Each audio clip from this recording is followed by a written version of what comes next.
ہے کیونکہ اس کا پینڈیمک ہے پوری دنیا میں، اس پہ بھی بات کی جا رہی ہے اور بھی مختلف موضوعات کو ہم لوگ ڈسکس کرتے ہیں پروگرام میں. آج ہمارے ساتھ لائن پہ موجود ہیں کنسلٹنٹ نیورو سرجن کاشف سلطان. ڈاکٹر صاحب جو ہیں وہ جناح ہاسپٹل لاہور علامہ اقبال میڈیکل کالج کے جو انڈر ہے وہاں پر اپنی خدمات انجام دے رہے ہیں. ڈاکٹر صاحب سے ہم نے ٹائم دیا اور ایک بڑے ہی اہم موضوع پہ ڈاکٹر صاحب نے آج بات کرنی ہے، اور وہ بات ہوگی کہ بچوں کے کچھ پیدائشی مسئلے ہوتے ہیں، پیدائشی طور پہ کچھ پرابلمز ہوتے ہیں ان میں. اس میں ایک بڑا جو سنجیدہ پرابلم آتا ہے وہ بچوں میں دیکھنے میں آتا ہے کہ بچوں میں کمر پہ پیدائشی پھوڑے دیکھنے میں ملتے ہیں اور نچلے دھڑ کی جو ہے وہ کمزوری بھی دیکھنے میں ملتی ہے. یہ کیا ہے، کس وجہ سے ہوتی ہے، کیا اس کی مینجمنٹ آپشنز ہمارے پہ موجود ہیں، یہ تو ہمیں بتائیں گے ڈاکٹر صاحب. تو چلیں گے ہم لوگ لاہور ڈاکٹر صاحب کے پاس اور گفتگو کا آغاز کریں گے. سلام عرض کرتا ہوں ڈاکٹر صاحب خدمت میں. وعلیکم السلام ڈاکٹر صاحب تھینک یو ویری مچ، آپ نے اپنی مصروف روٹین سے ہمارے پروگرام کو ٹائم دیا. ڈاکٹر صاحب بڑا اہم موضوع آپ لے کے آئے ہیں جس میں آپ نے کہا کہ بچوں میں پیدائشی پھوڑے ہیں اور پھر اس کے ساتھ ساتھ جو ہے نچلے دھڑ کی کمزوری بھی ہے. تو ڈاکٹر صاحب کیا ہے، کیا یہ کیسے پھوڑے ہوتے ہیں اور یہ پھر کیا نچلے دھڑ کی کمزوری کیسے آ جاتی ہے؟ بسم اللہ الرحمن الرحیم. الصلاۃ والسلام علیکہ رسول اللہ، الصلاۃ والسلام علیکہ یا خاتم النبیین. بہت شکریہ خرم، آج آپ نے ایک انتہائی اہم موضوع زیر بحث آپ لے آئے ہیں. Thank you. یہ ہم نیورو سرجری کی ٹرمینالوجی میں میننگوسیلز یا میننگو مائلوسیلز کہتے ہیں. یہ اسپائنا بفیڈا بھی کہہ سکتا ہے اور اس کی متعدد قسمیں ہوتی ہیں. اور یہ بیماری اس لیے یہ موضوع بہت امپورٹنٹ ہے. یہ بیماری پاکستان میں بالخصوص پاکستان کے شمالی علاقوں میں اور جو ہمارا جہلم اور اس کے ساتھ ساتھ جو کشمیر کا بیلٹ ہے ٹھیک ہے یہ اور ہمارے نارتھ کے علاقوں میں بیماری کافی زیادہ پائی ہے. صحیح. اور ہمارے سندھ کے اور اسپیشلی جو ہمارے تھر کے کچھ علاقے ہیں وہاں پر بھی اس بیماری کی پریویلنس بہت زیادہ ہے. ٹھیک. اور یہ موضوع اس لیے اہم ہے کہ اس سے روک تھام ممکن ہے. یہ ایسی بیماری ہے کہ جس سے بچا جا سکتا ہے اور صرف آگاہی نہ ہونے کی وجہ سے ہمارے لوگ اس کا شکار بھی ہو رہے ہیں اور اس سے بچ نہیں پا رہے. تو اس موضوع پر ہم انشاءاللہ آج عوام کو یہ آگاہی دیں گے کہ اس سے بچنا کیسے ہے اور اگر خدا نخواستہ بچہ اس بیماری کے ساتھ پیدا ہو جاتا ہے تو اس کا علاج کرنا. صحیح ہو گیا. ڈاکٹر صاحب بتائیے گا پھر کیسے یہ پہلے تو یہ بتائیے گا جیسے آپ نے بڑا امپورٹنٹ نقطہ اٹھایا کہ جناب اگر اویئرنیس ہو، لوگوں کو پتہ ہو تو اس بیماری سے جو کہ سننے میں ہی بڑی جو ہے وہ خطرناک قسم کا ایک پرابلم لگ رہا ہے تو کیسے بچا جا سکتا ہے؟ یا تھوڑا سا یہ بتائیے گا کہ کیا جب پیدائشی طور پہ کیا بچے کو دکھنے میں کیا پرابلم نظر آئے گی ہمیں؟ جی میں بالکل سٹارٹ یہیں سے کروں گا خرم کہ تاکہ لوگوں کو پتہ چلے کہ جن کے گھر میں ایسے بچے موجود ہیں یا جنہوں نے اس بیماری سے جو پیرنٹس یا بچے لڑے ہیں انہیں پتہ چلے کہ موضوع ان کی طرف اشارہ کر رہا ہے. ٹھیک ہے. اس بیماری میں ہوتا یہ ہے کہ جب بچہ پیدا ہوتا ہے تو اس کی ٹانگیں کمزور ہوتی ہیں اور اس کے ساتھ اس کی کمر کے اوپر ایک اچھا خاصا بڑا پیدائشی پھوڑا ہوتا ہے. اور ساتھ ان میں سے کچھ بچوں کی سر کا سائز بڑا ہونا شروع ہو جاتا ہے. دماغ میں پانی کی مقدار یعنی سی ایس ایف کی مقدار ہائیڈروسیفلس ہم اسے کہتے ہیں وہ بڑھ جاتا ہے. تو یہ نیشنلی ایکسیپٹڈ لٹریچرز ہیں ان کی روح سے اس بیماری کی سب سے بڑی وجہ پریگنینسی کے دوران ماؤں میں فولک ایسڈ کی کمی. تو جو خواتین پریگنینسی کے دوران فولک ایسڈ کا استعمال نہیں کرتی ان کے بچوں میں مینگو مائلوسیل کے ساتھ پیدا ہونے کے چانسز یعنی اس پیدائشی کمر کے پھوڑے کے ساتھ پیدا ہونے کے چانسز کافی زیادہ بڑھ جاتے ہیں. اور اگر ہم فولک ایسڈ کی مقدار اور اس کا مسلسل استعمال تھرو آؤٹ دا پریگنینسی اگر ہم اس کو پوری طرح سے توجہ دیں اور لازمی خواتین لیں تو اس کے امکانات کم ہو جائیں. نہ صرف یہ وہ خواتین جو پریگننٹ ہیں وہ فولک ایسڈ لیں بلکہ جو خواتین شادی شدہ ہیں اور بچہ پلان کر رہی ہیں پریگنینسی سے پہلے بھی انہیں چاہیے کہ لو ڈوز میں فولک ایسڈ کھاتی رہیں تاکہ ان کے بلڈ میں فولک ایسڈ کی مقدار اچھی رہے اور ان کے ڈاکٹر صاحب یہ معذرت کے ساتھ مسئلہ پیدا ہونے کے امکانات کم ہو جائے. ڈاکٹر صاحب معذرت کے ساتھ یہ بتائیے گا کہ یہ تو بڑی ایک میرے لیے بڑی شاکنگ سی بات تھی کہ آپ کہہ رہے ہیں کہ جی فولک ایسڈ کی کمی، کیونکہ فولک ایسڈ یا یہ آئرن کی گولیاں جو ہیں یہ تو بڑی سستی، اور ہمیں جو ہم شہروں میں بڑے بیٹھے ہوئے ہیں وہاں پر تو ہمیں ایسا احساس ہوتا ہے کہ یہ تو ایک بڑی کامن سی چیز ہو گئی ہے کہ سب کو ایکسیس بھی ہے اور سب کو پتہ بھی ہے کہ جی فولک ایسڈ یا آئرن لینا ہوتا ہے پریگننسی کے دوران یا پریگننسی پہلے. تو کیا ابھی بھی ہمارے ہاں لوگ ایسے ہیں جن کو یہ چیزیں مہیا نہیں ہیں یا ان کو علم نہیں ہے ان کے بارے میں؟ جی بالکل، آپ نے بہت اچھا کوشچن کیا ہے. ایکچولی یہاں پہ دو مسائل ہیں. جی، پہلا ایشو تو یہ ہے کہ ہمارے ہاں ابھی بھی ہمارے ڈاکٹر ان کو فولک ایسڈ کی کتنی مقدار پریگنینسی میں دینی چاہیے اس کا پوری طرح سے آئیڈیا نہیں. اچھا، یعنی مقدار اگر پراپر نہ لی جائے جی، اس سے بھی امکانات ہو سکتے ہیں. اور دوسری اہم بات یہ ہے ہمارے ملک میں بہت سے علاقے ایسے ہیں جی، دور دراز کے جہاں تک اب تک آگاہی نہیں پہنچی.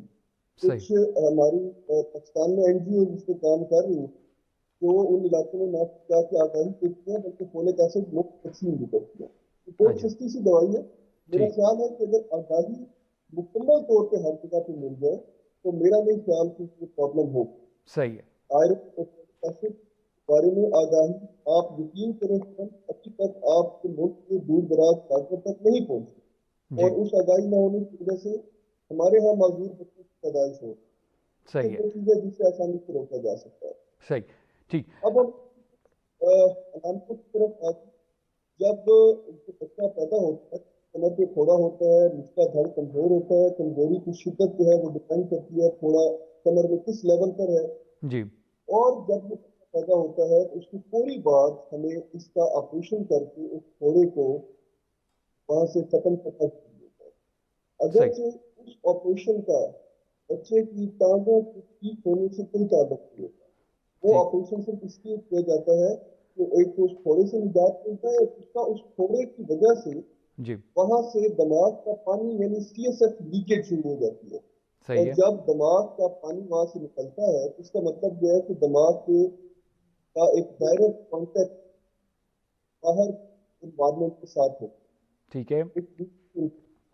اور ان بچوں میں گردن توڑ بخار تھوڑی دیر پر شروع ہو جاتے ہیں جن سے بچاؤ کے لیے آپریشن کیا جاتا ہے تاکہ اس پھوڑے کو نکال کے وہاں سے جلد کلوز کر دیا جائے. اچھا. اور اس کے بعد جو ٹانگوں کے معاملات ہیں یا اس بیماری میں ٹانگوں کے ساتھ ساتھ چھوٹے پیشاب یا پخانے کے اسپیکرز بھی کمزور ہو جاتے ہیں جس سے بچے کا پیشاب پر کنٹرول نہیں ہوتا ان کو. صحیح. تو ان چیزوں کو ٹانگوں کے لیے فزیو تھراپی سے مسلسل فزیوتھراپی کرائی جاتی ہے، کچھ بریسز لگائی جاتی ہیں جس سے ٹانگوں میں کچھ امپروومنٹ کا امکان ہو جاتا ہے، لیکن مکمل امپروومنٹ نہیں ہو سکتی. صحیح ہے. اس لیے ہمارے پاس اس بیماری سے بچنے کا واحد علاج جو ہے پریونشن ہے تاکہ اس بیماری سے بچا جا سکے. ٹھیک ہے. اس کا تیسرا اہم اسپیکٹ ہے وہ ہے ارلی ڈائگنوسس. جی ڈاکٹر صاحب عرض کیجیے گا کہ کیسے مینجمنٹ اس کی کیسے ممکن ہے؟ ٹائم مختصر ہے ہمارے پاس، کیسے آپ لوگ اس کو ٹریٹ کرتے ہیں اور کیسے مینیج کرتے ہیں پھر؟ جی میں اسی طرف ہی آ رہا ہوں. سب سے پہلے تو اس کی ڈائگنوسس کا لازماً سن لیں، سب کو بتا دیں، یہ بہت امپورٹنٹ ہے کہ پریگنینسی کے پہلے مہینے الفا فیٹوپروٹین کرائیں، دوسرے تیسرے مہینے الٹرا ساؤنڈز کرائیں. اگر پتہ چل جائے پہلے مہینے ہی تو اس بچے کے بارے میں کچھ پلان کیا جائے کہ اس کو کنٹینیو کرنا ہے، کس طرح رکھنا ہے، کیونکہ ظاہر ہے آپ کو فرسٹ منتھ میں یہ ڈیسیجن لینا ہوگا پہلے دوسرے مہینے میں. اور اگر وہ تیسرے مہینے سے اوپر چلا جاتا ہے تو ظاہر ہے اس کی ٹرمینیشن بھی ممکن نہیں ہے. بالکل. اس میں پھر دو طریقے ہوتے ہیں علاج کے. ہمارے ہاں اب تک صرف بچے کی پیدائش کے بعد کا علاج ممکن ہے. ٹھیک ہے. جبکہ اس وقت ویسٹ میں مومس ٹرائل ایک ہوا تھا امریکہ میں. جی میرے ساتھ وہ کانٹیکٹ میں ہے، میری ان سے ملاقات بھی ہو چکی ہے جنہوں نے یہ ٹرائل کیا ہے.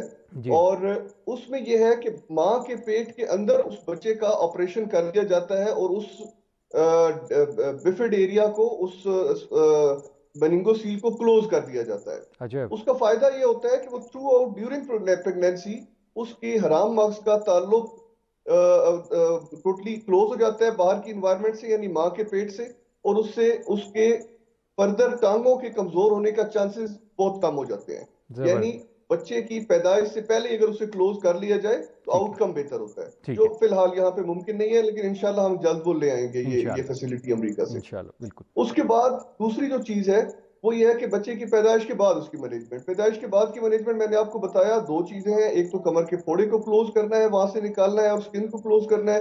دوسرا اس کے دماغ کے ایم آر آئیز کروانے ہیں, دیکھنا ہے کہ اگر دماغ میں پریشر بڑھ رہا ہے تو ان بچوں میں کئی دفعہ ہمیں دماغ کے اندر شنٹ ڈالنا پڑ جاتا ہے تاکہ دماغ کا پانی جو ہے اسے پیٹ کے اندر ڈائیورٹ کیا جائے اور دماغ کا پریشر کم ہو, اور اس سے بچے کا سروائیول بھی بہتر ہوتا ہے اور دماغ کی ڈیولپمنٹ بھی بہتر ہوتی ہے. ٹھیک ہے, صحیح. اور تیسری چیز جو ہے وہ ری ایبلیٹیشن ہے, فزیو تھراپیز ہیں, وہ ظاہر کرنی پڑتی ہیں.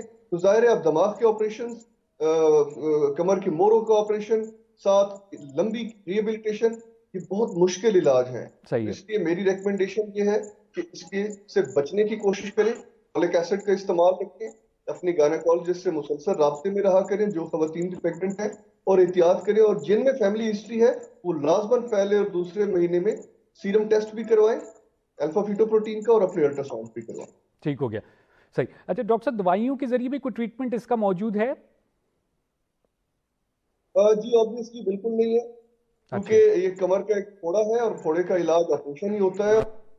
ٹھیک ہے, سکتے ہیں, البتہ جب تک دماغ کے پریشر کے لیے ہم شنٹ نہیں ڈال دیتے تب تک ہم کچھ مریضوں میں دماغ کا پانی کم کرنے کے لیے ایک دوائی ہوتی ہے ایسٹیزولامائڈ, وہ دیتے ہیں, AZM دیتے ہیں, ادروائز اس کا کوئی مکمل علاج نہیں.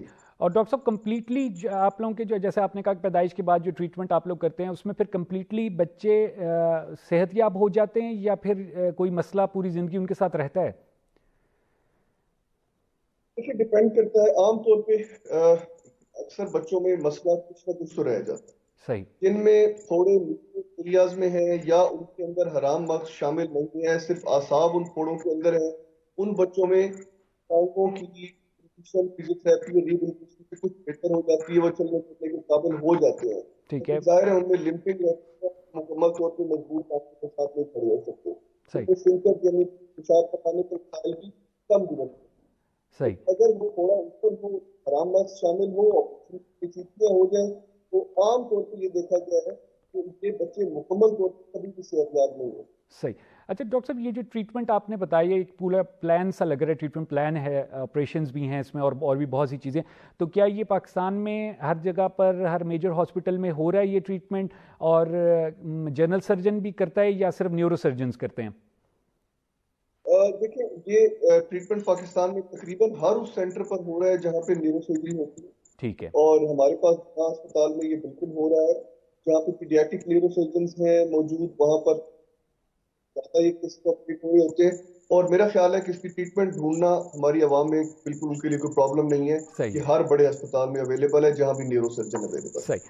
جنرل سرجن نہیں, یہ نیورو سرجن ہی کرے گا. صحیح ہے. ڈاکٹر صاحب آپ کا بہت شکریہ ادا کرتے ہیں, بہت ہی اہم موضوع پر آپ نے بات کی, اور اس میں یہ وہ موضوع ہے جس میں اویئرنیس پھیلانے کی بہت اشد ضرورت ہے, جیسے کہ آپ نے خود فرمایا, اور اس بیماری سے بچا جا سکتا ہے کیونکہ ٹریٹمنٹ جیسے آپ نے کہا کہ ٹریٹمنٹ مشکل بھی ہے, اور پھر اس کے بعد 100% جو ہے صحت یاب ہونا بھی مشکل ہوتا ہے. Thank you very much doctor صاحب, آپ نے ہمیں لاہور سے جوائن کیا.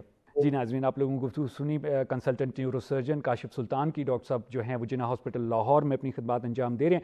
ڈاکٹر صاحب نے ہمیں جوائن کیا پروگرام میں, اور ڈاکٹر صاحب نے بتایا کہ بچوں میں پیدائشی طور پہ جو کمر پہ پھوڑا نکل آتا ہے, ایک آؤٹ گروتھ ہو جاتی ہے, اور اس کے ساتھ ساتھ پھر جو ہے ٹانگوں کی نچلے دھڑ کی کمزور